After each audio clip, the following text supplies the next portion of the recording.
mochi, dan juga berbagai makanan manis lainnya.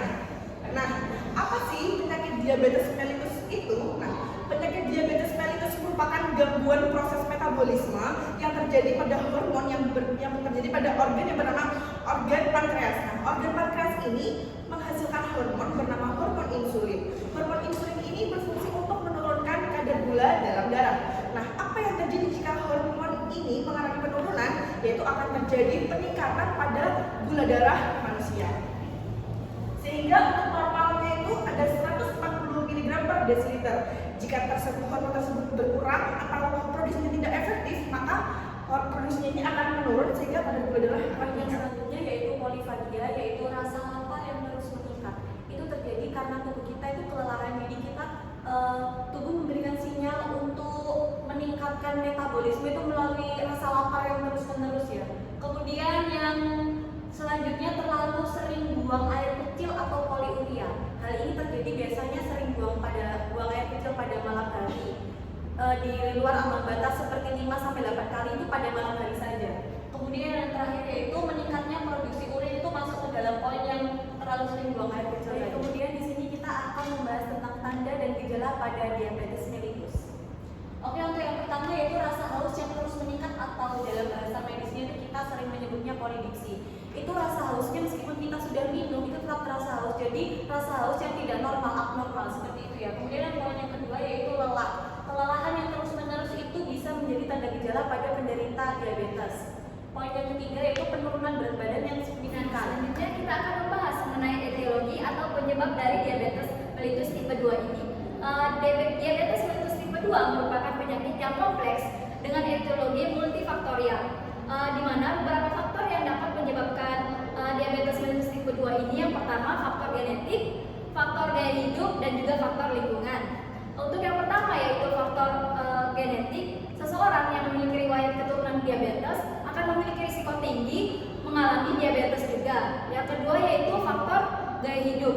Gaya hidup seseorang yang kurang sehat seperti pola makan yang tidak seimbang, makan makanan yang manis, serta kurangnya melakukan aktivitas fisik, berolahraga dapat juga memicu sebagai risiko terjadinya diabetes mellitus tipe 2. Yang terakhir yaitu faktor lingkungan. Seseorang yang terkena zat kimia tertentu ini akan memiliki risiko tinggi terkena penyakit diabetes mellitus tipe 2. Kombinasi atau gabungan dari beberapa faktor ini akan menyebabkan resistensi insulin dan gangguan fungsi sel beta pankreas, yang dimana pada akhirnya akan mengarah pada terjadinya diabetes mellitus tipe 2. Selanjutnya yaitu ada faktor risiko dari diabetes mellitus sendiri. Nah, faktor risikonya ini itu dibagi menjadi dua. Ada yang dapat dikendalikan dan tidak dapat dikendalikan. Nah, yang pertama yaitu ada faktor risiko yang tidak dapat diubah atau dikendalikan. Yang pertama yaitu ada riwayat keluarga dengan DM atau riwayat genetik. Nah, seseorang yang memiliki keluarga dengan riwayat diabetes maka akan meningkatkan resiko terjadinya seseorang tersebut terkena diabetes. Nah, contohnya itu misalkan dari ibu atau bapak kalian itu ada yang terkena diabetes, maka anaknya dapat menurunkan dan memiliki resiko terjadinya diabetes. Yang kedua yaitu ada usia lebih dari 40 tahun. Nah, usia lebih dari 40 tahun itu mengapa bisa meningkatkan resiko? Karena seseorang yang usianya itu makin tua akan menurunkan kinerja organ sehingga dapat meningkatkan terjadinya resiko diabetes. Namun trennya saat ini itu banyak orang yang sudah terkena diabetes di usia kurang dari 40 tahun. Yang ketiga yaitu ada riwayat melahirkan bayi dengan berat badan lebih dari 4 kilo. Nah, itu kenapa bisa itu juga dapat meningkatkan terjadinya risiko diabetes. Selain itu juga ibu hamil yang mengalami DM atau DM gestasional ini itu kenapa bisa disebut dengan DM gestasional, karena DM ini terjadi hanya pada ibu hamil saja. Jadi sebelum ibu hamil tersebut terkena diabetes, dia itu sebelumnya itu dia tidak terkena diabetes, namun saat dia hamil itu dia terkena diabetes, maka disebut dengan DM gestasional. Nah, selanjutnya yaitu riwayat bayi lahir dengan berat badan rendah atau prematur dengan berat badan kurang dari 2,5 kg. Itu juga akan meningkatkan terjadinya resiko diabetes ketika anak tersebut sudah mulai Dan selanjutnya yaitu ada faktor resiko yang dapat diubah. Yang pertama ada berat badan berlebih atau obesitas. Nah, ini itu dapat dikategorikan IMT-nya itu lebih dari sama dengan 23 kg per meter persegi. Nah, ketika seseorang itu mengalami obesitas itu, maka dapat meningkatkan terjadinya resiko diabetes mellitus. Yang selanjutnya yaitu adalah kurangnya aktivitas fisik. Nah, ketika seseorang itu kurang melakukan aktivitas fisik itu dapat meningkatkan terjadinya resiko diabetes. Nah, contoh aktivitas fisik sendiri itu bukan cuma hanya olahraga saja, tapi ketika kita mencuci, terus kita menyapu, itu juga merupakan salah satu contoh aktivitas fisik. Nah, selanjutnya ada tekanan darah tinggi atau hipertensi. Nah, tekanan darah tinggi atau hipertensi ini ketika tekanan darahnya itu lebih dari 140/90 mmHg. Selanjutnya ada gangguan profil lemak dalam darah. Itu ada, atau kata lainnya adalah kolesterol dengan HDL-nya itu kurang dari 35 mg/dl dan juga atau triglyceridanya itu lebih dari 250 mg/dl. Nah, selanjutnya yaitu ada diet yang tidak sehat. Diet yang tidak sehat itu adalah diet yang tinggi gula. Ketika seseorang mengonsumsi gula lebih dari 4 sendok makan per harinya, itu sama saja seseorang itu mengkonsumsi gula lebih dari batas ambangnya. Nah, oleh karena itu dapat meningkatkan terjadinya resiko diabetes. Nah, selanjutnya ada konsumsi alkohol dan juga kebiasaan merokok juga termasuk dalam kategori faktor resiko diabetes. Untuk komplikasinya bisa dijelaskan bahwa ada beberapa macam yang untuk terjadi penyakit diabetes mellitus. Antaranya yaitu biasanya sering kita sebutkan dengan hipoglikemi. Hipoglikemi itu adalah terjadi karena kadar gula di dalam darah itu sangat turun. Biasanya menunjukkan angka di bawah 70. Itu biasanya tanda gejalanya dari hipoglikemi. Antara lain pasien itu akan terjadi akral dingin atau ekstremitas kaki itu dingin, kemudian gangguan kesadaran dan sampai pingsan. Kemudian kemungkinan yang selanjutnya yaitu adalah dia akan terjadi ketoasis diabetik, di mana ketoasis metabolik itu terjadi apabila di dalam tubuh manusia yang mengalami diabetes itu terjadi keton yang sangat tinggi. Keton itu terjadi apabila proses pemecahan lemak itu menjadi energi, dan sisanya itu adalah keton. Biasanya tanda gejalanya kalau orang mengalami ketoasis metabolik itu bau mulutnya seperti buah busuk. Kemudian yang kemungkinan ketiga, komplikasi yang ketiga yaitu terjadinya nefropatik diabetik. Terjadi kerusakan apabila terjadi kerusakan pembuluh darah pada daerah ginjal. Itu biasanya tanda gejalanya yaitu pertama dia akan mengalami darah tinggi. Kemudian dia akan juga mengalami pembekakan di ekstremitas. Kemudian selanjutnya biasanya terjadi adanya kadar protein di dalam urin atau kencing. Kemudian kemungkinan yang lain itu terjadi komplikasi dari diabetes mellitus, antara lain yaitu terjadinya retinopati diabetes. Terjadi apabila kadar gula di dalam tubuh itu sangat tinggi sehingga dapat merusak dari pembuluh darah di retinopati, di retina. Sehingga tanda gejalanya pada kasus-kasus seperti ini biasanya itu terjadi tingkat sensitivitas pada cahaya, itu permulaan. Selanjutnya itu biasanya terjadi rabun atau bahkan kebutaan.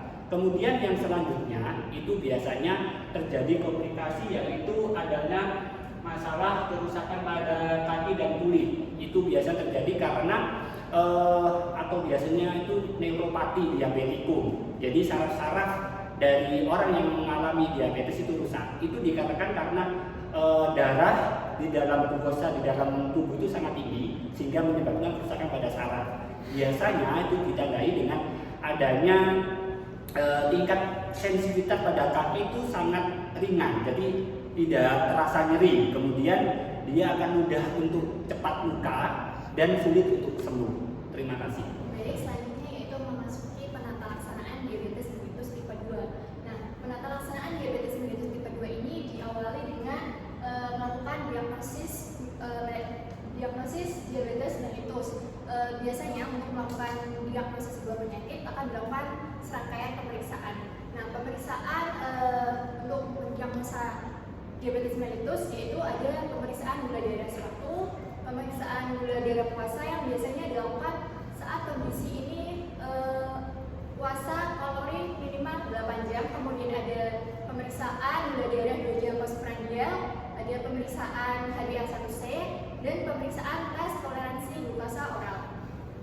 Nah, di sini tercantum yaitu kadar gula darah normal, prediabetes, dan diabetes. Nah, pada pemeriksaan gula darah sewaktu pada orang yang normal yaitu rentang 60 sampai 140 mg per dl. Nah, sedangkan pada pemeriksaan gula darah puasa yaitu berada dinilai kurang dari 100 mg per dl.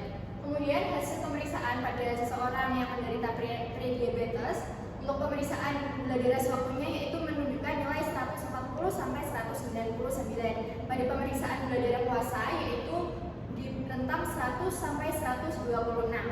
Nah, untuk pada orang yang menderita diabetes untuk pemeriksaan gula darah sewaktunya yaitu menunjukkan hasil yang tinggi yaitu lebih dari 200 mg per dl, sedangkan pada pemeriksaan gula darah puasa yaitu lebih dari 126 mg per dl. Nah, selanjutnya yaitu memasuki penata laksanaan atau penanganan dari diabetes mellitus tipe 2. Penanganannya terdiri dari dua, yaitu farmakologis melalui obat-obatan dan secara non farmakologis. Untuk secara farmakologisnya di sini ada beberapa obat-obatan yang biasa dikonsumsi, di antaranya yaitu insulin secretagogus, biguanidase, insulin sensitizers, alpha glucosidase inhibitor, kemudian ada incretin mimetics, amylin analogus, kemudian ada sodium glucose cotransporter 2 antagonis. Nah, untuk penata-laksanaan secara non farmakologis ini ada terapi nutrisi medis. Ini merupakan salah satu penata-laksanaan yang dilakukan secara komprehensif karena melibatkan berbagai tenaga ahli seperti dokter, ahli gizi, dan juga melibatkan keluarga dari pasien. Kemudian yang terakhir yaitu ada olahraga secara teratur. Nah, untuk program olahraganya ini dilaksanakan 3-5 hari dalam seminggu selama 30 sampai 45 menit. Jadi dalam satu minggu ini ada totalnya 150 menit. Nah, untuk olahraganya ini sendiri harus dijeda antar latihan tidak lebih dari 2 hari secara berturut. Baik, Bapak Ibu sekalian, tadi sudah dijelaskan mengenai definisi hingga penata laksanaan diabetes mellitus. Nah, di sini saya akan menjelaskan mengenai bab terakhir atau pencegahan diabetes mellitus. Nah, kita ketahui suatu penyakit itu bisa dicegah dengan cara yang ada 4 poin. Poin yang pertama itu ada memperbaiki makan sehari-hari, di mana kita ketahui seseorang yang menderita diabetes itu seringkali mengkonsumsi atau mengemil makanan dengan intens yang cukup tinggi. Nah, mengemil itu kita rubah dengan cara mengemil buah atau sayur. Nah, kemudian di sini ada pemantauan nutrisi. Pemantauan nutrisi ini kita ketahui dalam satu piring itu ada hitungannya. Adapun hitungannya yaitu ada 1/3 karbohidrat, 1/3 sayur, kemudian 1/6 lauk dan 1/6 buah. Namun di sini untuk pasien diabetes alangkah baiknya untuk nasinya itu dikurangi. Jadi porsinya itu tetap, porsi keseluruhan tetap, namun untuk nasinya bisa dialihkan di sayur, lauk ataupun buahnya. Kemudian di sini ada pemantauan gula darah. Pemantauan gula darah itu yang efektif dilakukan 1 minggu 2 kali dengan tujuan kita mengetahui berapakah kadar gula darah dalam tubuh kita agar terhindar dari hiperdiabetes, hiperglukosa. Nah, kemudian yang terakhir ada aktivitas fisik. Aktivitas fisik di sini itu bisa kita berolahraga atau bersepeda, kemudian bisa jogging atau lari ringan dengan intens waktu 3-5 hari dalam seminggu. Dengan estimasi waktu kita berolahraga itu selama 30-45 menit. Jadi total keseluruhan itu adalah 150 menit. Seperti itu Bapak Ibu sekalian. Terima kasih. Wassalamualaikum warahmatullahi wabarakatuh. Baik, terima kasih Bapak Ibu atas waktu dan partisipasinya. Kami mohon undur diri apabila ada kesalahan, mohon dimaafkan. Akhir kata dari kami, Wassalamualaikum warahmatullahi wabarakatuh.